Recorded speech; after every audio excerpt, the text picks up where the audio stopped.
We are now to hive 8. We'll do the same as we have on so far. Giving these ladies a little candy board just in case if they need it. And a little moisture control. This hive's pretty full.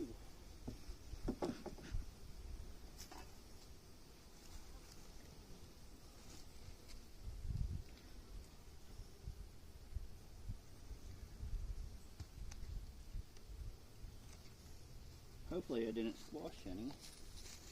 Nah, everybody got out of the way.